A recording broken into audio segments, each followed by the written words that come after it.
Ce matin-là, Alain Finkielkraut est l'invité de France Inter. 15 jours après les élections européennes et la tuerie de Bruxelles, les thèmes fusent. Montée du Front National, laïcité, djihad et place de l'islam dans la société. Il y a un problème de l'islam en France. Il ne faut pas, si vous voulez, se cacher derrière son petit doigt et nous devons avoir une réponse appropriée et ferme dans le cadre républicain. Cette intervention radiophonique déchaîne la colère d'Edoui Plenel. Ce qui me choque, c'est qu'on accepte dans l'espace public de dire à ceux qui nous écoutent, ici même, qu'il y a en clair un souci de civilisation qui serait l'islam. Indigné face à ce qu'il voit comme la preuve d'une islamophobie décomplexée et banalisée, le journaliste a publié il y a quelques jours un ouvrage intitulé « Pour les musulmans ». Un titre inspiré d'une tribune d'Émile Zola, écrite en 1896 au début de l'affaire Dreyfus. C'était avant le célèbre J'accuse. Depuis quelques années, je suis la campagne qu'on essaye de faire en France contre les Juifs, avec une surprise et un dégoût croissant. Cela m'a l'air d'une monstruosité. Cette monstruosité serait aujourd'hui dirigée vers les musulmans de France. Pour Edoui Plenel, ils ont remplacé les Juifs d'hier comme bouc émissaire et comme menace. Pour l'académicien Alain Finkielkraut, le danger serait bien réel. La frange la plus militante et la plus sectaire de l'islam attaquerait selon lui le principe républicain de laïcité. La crainte du philosophe, la désintégration de la société française. Alors, y a-t-il un problème de l'islam en France ou d'islamophobie ? Bonsoir à tous les deux. Alain Finkielkraut, bonsoir. Vous êtes philosophe, académicien. Vous avez publié il y a un an L'identité malheureuse. Ce fut un grand succès de librairie et l'objet de nombreuses polémiques. Et je précise que vous êtes dans le mensuel Causeur de ce mois-ci, vous participez à un entretien croisé avec Ronnie Broman, Israël-Palestine, et vous avez également fait un long papier sur Charles Péguy, Noblesse oblige. Vous concluez ainsi. Bonsoir, Edoui Plenel. Pour les musulmans, aux éditions La Découverte, ce cri d'amour, ça n'est pas un pamphlet, c'est plutôt un cri d'amour. Pour la France. Oui, alors j'allais vous dire, Zola, Plenel, même combat, d'une certaine manière. Votre argument principal, c'est les musulmans sont devenus donc les boucs émissaires, endossent ce rôle qui fut celui, bien malgré eux, des Juifs dans la France d'avant-guerre pendant au moins un siècle. C'est un livre de raison sensible, argumenté, ce n'est pas un pamphlet. Il pourrait s'intituler Pour la France, il pourrait s'intituler aussi bien Pour les minorités. Le point de départ est très simple, en effet, quand on commence à essentialiser derrière une religion. Imaginez la violence symbolique immense pour des compatriotes protestants ou juifs d'entendre qu'il y aurait un problème du protestantisme ou du judaïsme en France. Derrière cela, il y a une humanité concrète. Derrière une religion, il y a des gens qui ont un rapport d'origine, un rapport de culture, un rapport de croyance, dans la diversité de leurs appartenances. Donc cela les désigne comme notre problème. Et enfin, ce mot de civilisation dit en clair qu'il y aurait une civilisation, la nôtre, qu'il faudrait défendre contre une autre, qu'il y aurait des civilisations supérieures. Donc en clair, Zola, c'est une résonance, et c'est une résonance sur le mécanisme qui peut conduire à des catastrophes, le mécanisme de la discrimination, le mécanisme de la désignation de bouc émissaire. Oui. Il y a toujours un bouc émissaire principal, toutes les minorités après sont concernées. Vous dites on essentialise, ce on recouvre en l'occurrence Alain Finkielkraut. Alain Finkielkraut, il est bien sûr, pendant 8 pages désigné dans votre livre. C'est le point de départ. Dès le début du livre, vous êtes visé directement. C'est le point de départ, c'est ce qui a déclenché, c'est en entendant cela un lundi de Pentecôte, ce qu'on vient d'entendre, que je me suis décidé à écrire ce livre. Mais le livre, en clair, ne parle pas d'Alain Finkielkraut. Le livre est une réponse à tous ceux qui, comme lui, banalise, intellectuels, médias et hommes politiques. De manière médiatique, de manière politique, de manière académique, ce préjugé. Et c'est comme ça que cela commence. Justement, Alain Finkielkraut, quand vous essentialisez, comme vous en accuse en tout cas Edoui Plenel, les musulmans aujourd'hui, vous vous sentez reprendre une démarche qui était celle qui visait les Juifs il y a des décennies ? Essentialiser personne. Je réfléchis à une situation, Edoui Plenel aussi, et il veut tirer les leçons d'un passé douloureux, par le biais d'une analogie. Le problème, vous la récusez, c'est que, Edoui Plenel, vous oubliez que le présent, ontologiquement, c'est ce qui ne s'est jamais présenté jusque-là, comme le disait Paul Valéry.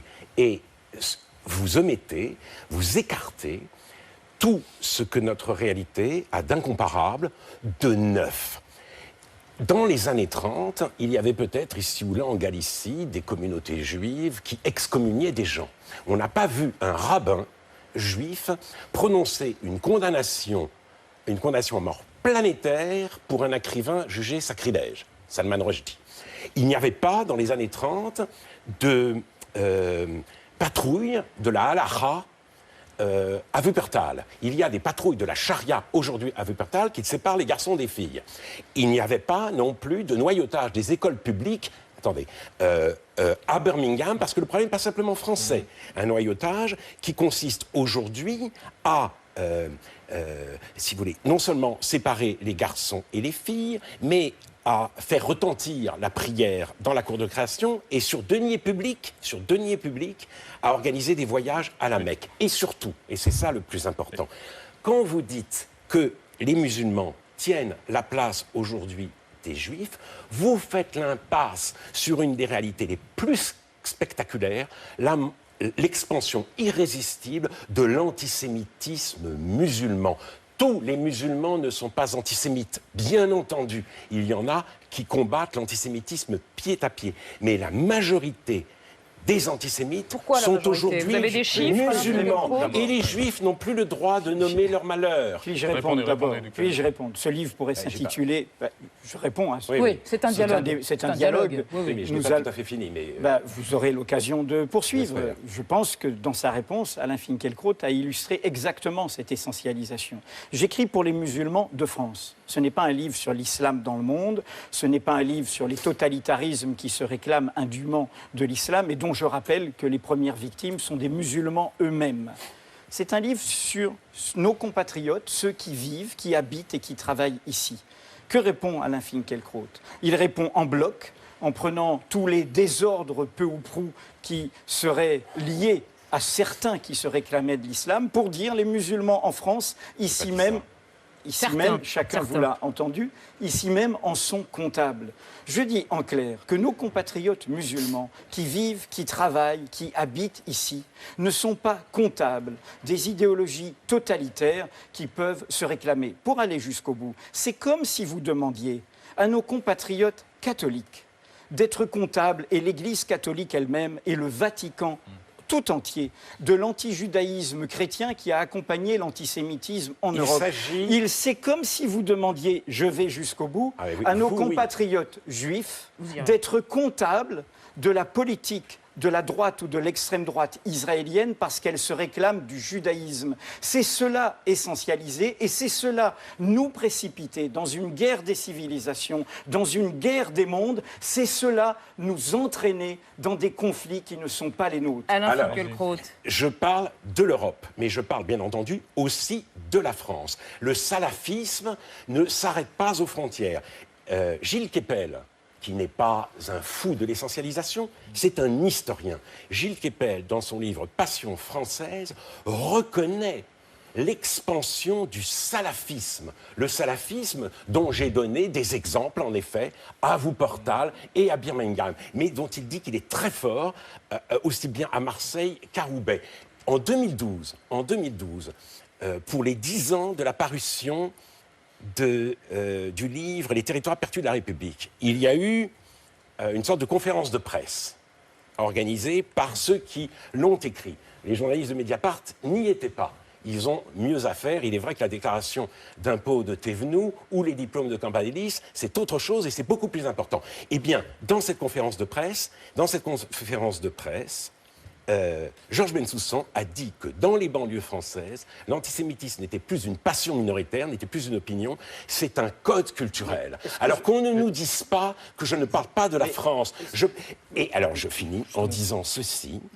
Étant donné l'évolution de la population française, ce pays soi-disant islamophobe aura toujours plus de musulmans et toujours moins de juifs. Parce que dans ce pays islamophobe, ce sont les juifs qui s'en vont et ils continueront à s'en aller, surtout si les nouveaux Dreyfusards ne leur donnent même pas le droit de nommer leur malheur.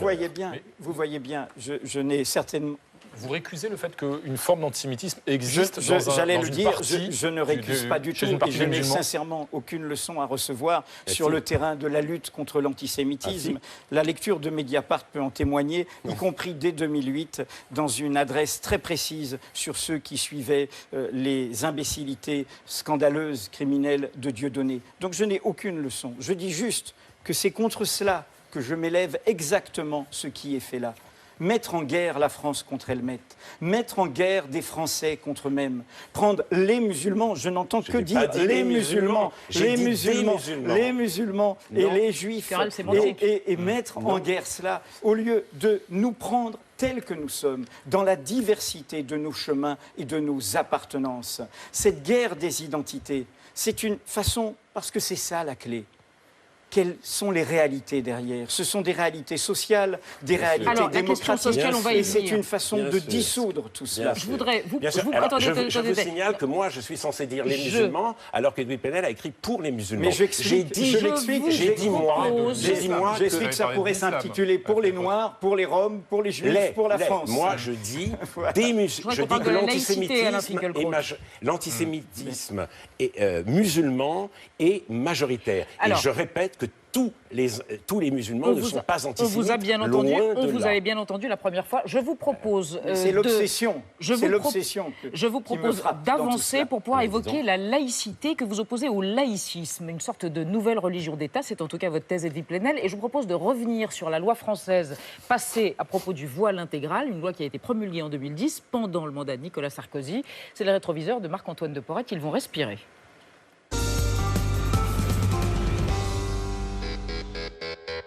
Depuis 2004, une loi existe sur les signes religieux ostensibles. Plus de voile, de kippa ou de croix visibles dans les écoles, collèges et lycées publics. Pourtant, 5 ans plus tard, le voile enflamme à nouveau le débat public. Selon certains, le niqab et le tchadri seraient de plus en plus en vogue dans les villes françaises. Même le recteur de la mosquée de Paris s'en inquiète. C'est un signe de démarcation culturelle, un signe probablement d'hyper-identification, d'hyper-identité, d'hyper-recherche d'identité et donc probablement une tendance communautariste. Une mission d'information s'empare du sujet, la guerre des chiffres commence, elle serait au choix 400 ou 2000 femmes à porter le voile intégral dans le pays. Le gouvernement dépose un projet de loi pour interdire son port en public. Le voile intégral est contraire à la dignité de la femme. La réponse, c'est l'interdiction du voile intégral. La classe politique est unanime. La loi est définitivement adoptée le 14 septembre 2010 et promulguée le mois suivant. Nous sommes évidemment contre la burqa, nous voulons qu'elle ne soit plus présente dans notre pays. La dissimulation du visage dans l'espace public est désormais passible d'une amende de 150 € ou d'un stage de citoyenneté. Et pour tout individu qui obligerait une femme à porter le voile intégral, 1 an d'emprisonnement et 30 000 € d'amende. Le double si la victime est mineure. Edoui Plenel, vous êtes opposé à cette loi? Je suis tout à fait contre la burqa, contre toute oppression des libertés des femmes. Ce que je conteste, c'est la façon dont depuis 30 ans, nous construisons un problème musulman en nous en prenant en permanence, comme si c'était le problème central de la France, aux signes visibles de pratiques, aux signes... Non, mais justement, je vais... Ce n'est depuis 2010, depuis qu'elle existe, excusez-moi, mais elle fonctionne très bien, cette loi. Ce n'est pas ça que vivent la majorité des musulmans de France. Ce qu'ils vivent, c'est la question du foulard à l'école. Ce qu'ils vivent, les musulmans de France, c'est la désignation de leurs pratiques alimentaires. Dans la campagne présidentielle, où on a dit que c'était une question centrale, le halal, ce qu'ils visent, c'est la désignation de leur mode de prière et de croyance. Donc, c'est cela... qui est en permanence dans l'espace public. On peut toujours prendre le terrorisme, prendre la burqa... Mais revenons à la laïcité. Je ne pratique aucun amalgame dans mon livre. Je dis juste... Est-ce qu'on ne peut pas être favorable à cette loi tout en défendant les musulmans qui sont attaqués sur leur pratique? Je débat déjà avec Alain Finkielkraut, donc permettez-moi de débattre à égalité, s'il vous plaît. Et donc je réponds sur la laïcité. Je rappelle dans le livre de manière très documentée ce qu'est la laïcité originelle. Le laïcisme, qui est à la laïcité ce que l'intégrisme ou de religion, c'est la désignation de la religion comme un problème, comme un danger, comme une menace. Tout au contraire, 1905, c'est la fin du face-à-face avec une seule église majoritaire, avec une norme majoritaire qui serait le catholicisme, et la reconnaissance de cultes minoritaires, les protestants et les juifs. Nos compatriotes juifs ont aujourd'hui le droit d'être français et juifs, à égalité, à part entière, pas l'un sans l'autre, pas l'un contre l'autre, et j'en suis très fier pour avoir accompagné ce combat. Je revendique la même chose pour nos compatriotes musulmans, être musulmans et français à part entière, à égalité, sans devoir être désignés invisible, à la comme vous le dites, c'est ça? Et sans devoir être je ne dis pas invisible. invisible, je dis tels qu'ils sont. Oui. Non, je ne dis pas invisibles. Tels qu'ils ont le droit de l'être. Alors, d'abord, ce sont les signes visibles qui sont interdits. Donc, la kippa, autant que le foulard islamique aujourd'hui à l'école, mais surtout, ou les grandes croix, et je me souviens des années 50 ou 60, où les surveillantes générales au lycée, quand les filles entraient au lycée, leur lycée de filles, et qu'elles avaient la croix sur le pull, on leur demandait de rentrer la croix sous le pull. Donc le catholicisme a subi de... Bien sûr, le breton que je suis le sait. En très grande, si vous voulez, c'était pas une répression, c'était une règle. Une réduction qui doit de sa visibilité. La première question est de savoir, c'est la République doit-elle s'adapter aux lois de l'islam, ou est-ce à l'islam de s'adapter aux lois de la République? Mais surtout... Mais donc ces lois visaient bien spécifiquement l'islam? Non, l'inquiétude venait du foulard, mais précisément parce qu'on ne voulait pas viser spécifiquement l'islam, c'est tous les signes visibles, tous les signes ostentatoires qui ont été interdits. Mais surtout, lorsqu'en 1989, avec Régis Debray, Elisabeth de Fontenay... Il y a 25 ans, donc. Oui, et Catherine Kistler, nous avons publié un texte demandant si vous voulez, soutenant l'interdiction du voile à l'école. Nous l'avons fait dans l'Observateur avec 5 intellectuels. Il y avait accompagné notre texte un manifeste de 5 intellectuels venus d'islam, dont Mohamed Arbi, pour dire à quel point ils nous soutenaient. Et ce que je reproche à Edoui Plenel, ça c'est très important, c'est que dans son souci des musulmans, ils oublient ceux des musulmans qui refusent, eux, de faire de l'Occident le bouc émissaire de leur marasme et qui entreprennent à leur risque et péril une critique de l'islam. Fethi Ben Slama, qui est un psychanalyste d'origine tunisienne, a publié une déclaration d'insoumission. Et dans cette déclaration d'insoumission, il rappelle que l'oppression des femmes ne dégrade pas seulement la femme, mais organise dans l'ensemble de la société l'inégalité, la haine de l'altérité. Et il dit que le voile islamique, c'est une forme, c'est une manière d'organiser. Non, je veux finir ma phrase. C'est une manière d'organiser, si vous voulez, la séparation des sexes. Et donc, il s'agit, en l'occurrence, d'aider l'islam à sortir de ce rapport-là aux femmes. Comme d'habitude, vous ne m'avez pas lu, je cite longuement Édouard Saïd, qui fait partie de ces intellectuels arabes qui ont combattu toutes les idéologies rétrogrades, religieuses, réactionnaires. J'ai volontairement débattu à l'Institut du monde arabe avec Elias Sambar, qui est un chrétien palestinien français, ennemi de toutes ces idéologies religieuses. Et dans tout ce débat, où il y avait 1000 personnes à l'Institut du monde arabe, il a été dit qu'il fallait développer une conscience critique dans le monde musulman. La question n'est pas là. Derrière cette question où vous ramenez toujours à la stigmatisation, à la dénigration de nos compatriotes musulmans, il y a derrière ça une question décisive, qui est qu'est-ce que c'est que la France ? Et qu'est-ce que c'est que la France ? L'identité. Non, mais qu'est-ce que c'est que la France demain ? Qu'est-ce que c'est que la France dans ses classes populaires ? Dans ce livre, je m'en prends à la gauche, dans son idéologie, où elle se prend cette phrase de Marx, « La religion est l'opium du peuple », en oubliant que c'était une phrase de compréhension du fait religieux. Sur le soupir du désespéré. Quand vous êtes dominé, opprimé, exploité. Eh bien, mais parfois, on peut critiquer la religion, néanmoins. Mais est-ce que j'ai interdit dans ce livre de critiquer la religion ? Je dis juste que ce livre pourrait, et je vais vous provoquer, pourrait s'appeler « Pour les religions ». Parce que je pense, en effet, que ce qui m'importe n'est pas ce que nous croyons séparément et comment nous l'affichons séparément, c'est ce que nous faisons ensemble. Vous parlez de la gauche, vous êtes pour la mixité. Voilà. Et la mixité doit être défendue. C'est la plus belle des traditions françaises. Elle remonte à beaucoup plus loin que la Révolution. Et il n'y a aucune raison même d'en priver les musulmans. Et je le dis, oui, je ne sais pas si vous êtes pour. Mais... Non, je suis pour. Chacun sa tradition. Il y a d'autres traditions. La jeunesse ouvrière chrétienne, la jeunesse étudiante chrétienne, c'est-à-dire ce que nous faisons ensemble en ayant nos croyances. En ayant Hashomer Hatzaïr dans le mouvement juif, le mouvement ouvrier juif, ceux qui n'ont pas renoncé à leurs croyances tout en faisant un agenda commun. C'est cela qui sera le sursaut de notre pays. Je vous demande d'accueillir Nadia Dam, qui va nous rejoindre dans un instant.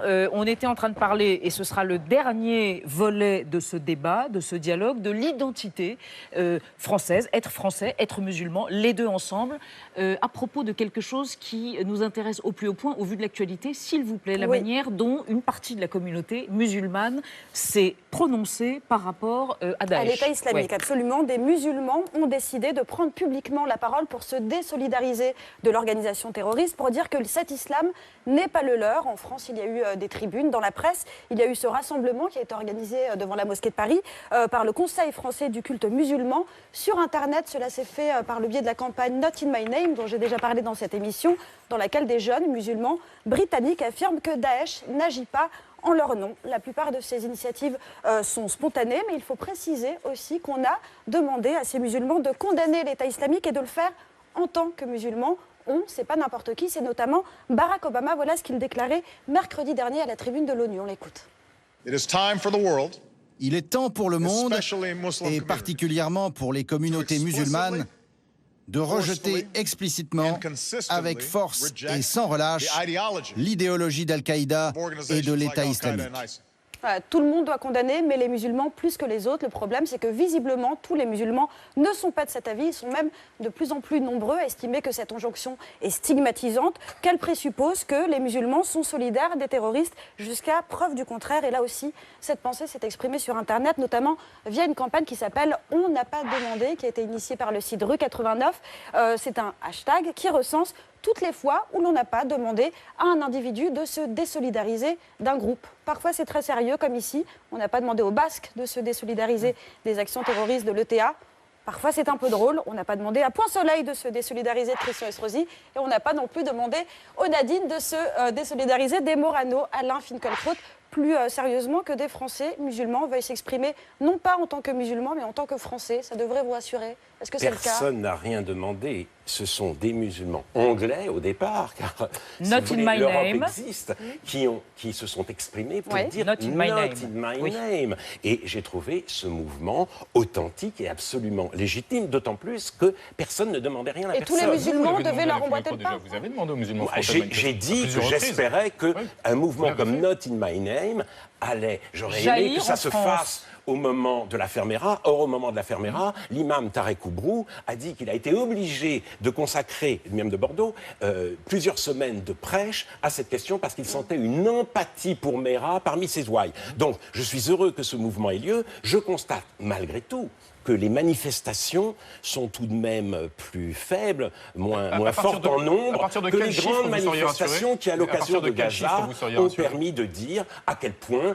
les sionistes et la France sioniste étaient, si vous voulez, insupportables. Donc c'est un mouvement que j'approuve et dont j'espère qu'il prendra de l'ampleur, parce que là où je rejoins Edoui Plenel, les musulmans modérés, ceux qui veulent s'intégrer dans un pays qu'ils aiment, dont ils aiment la langue, la littérature, la culture, sont effectivement les premières victimes de cet islamisme qui se répand aujourd'hui en Europe. L'intégration ou l'inclusion, Alain ? L'intégration, bien sûr. L'intégration, mais quand même, la France n'est pas une gare, la France n'est pas un aéroport, c'est pas à chacun d'être complètement ce qu'il est. La France est une civilisation, et cette civilisation, il est assez légitime, si vous voulez, qu'elle l'offre.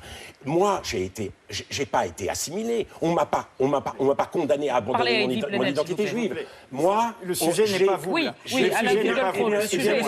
le sujet, c'est moi qui le choisis. Et si c'est moi, c'est moi. J'ai assimilé. C'est qu'il nous reste quelques minutes. J'ai assimilé. Oui, c'est vrai. Il est très difficile pour vous, d'Edoui Plenel, d'entendre la parole des autres. Concluons, ça a été extrêmement long. Je comprends que c'est un grand sacrifice. Je vous lis. Concluez, Alain Finkielkraut. Edoui Plenel, je disais simplement que je n'ai pas eu à m'assimiler à une culture en sacrifiant mon identité. J'ai assimilé une culture. Ce n'est pas un carcan, c'est un don. Voilà ce que j'appelle l'intégration. Qu'est-ce que l'intégration, Edoui Plenel, selon vous? Nous avons tous à nous intégrer. Je suis arrivé en France à l'âge de 18 ans, je n'en connaissais pas les codes. Ce qui est derrière le discours d'Alain Finkielkraut, derrière l'identité malheureuse que j'ai lue de près, derrière la vulgate médiatique qu'en tant qu'intellectuel médiatique il diffuse, c'est une injonction à l'effacement, à l'assimilation, à la disparition, à la disparition.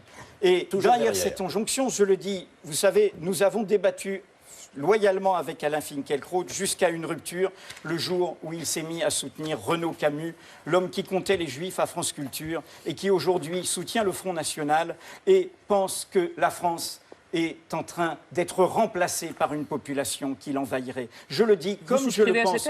Je le dis comme je le pense. Je le dis comme je le pense. Sous l'allure académique, c'est un académicien, un immortel, sous la vision bienséante de ce que énonce Alain Finkielkraut, nous avons là l'aubaine pour le Front National. Un intellectuel, académicien, ancien gauchiste, juif, qui diffuse, qui banalise cette désignation de bouc émissaire.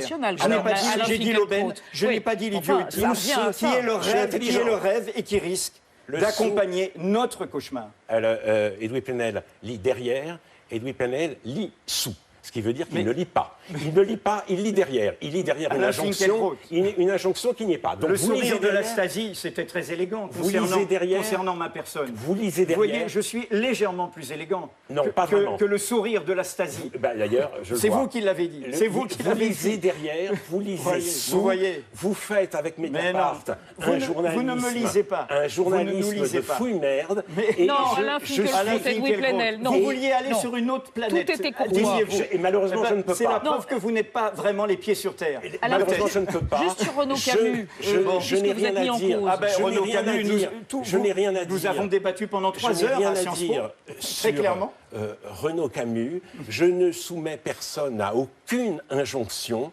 Je pense que j'ai eu le droit, moi, à une culture ou à des fragments d'une culture magnifique, et je voudrais que la transmission continue. Voilà, c'est tout ce que j'ai à dire, mais il est très difficile de garder son calme et d'avoir les idées claires quand vous subissez ce genre d'accusation. Ce genre d'accusation. L'académicien qui est une aubaine pour le Front National.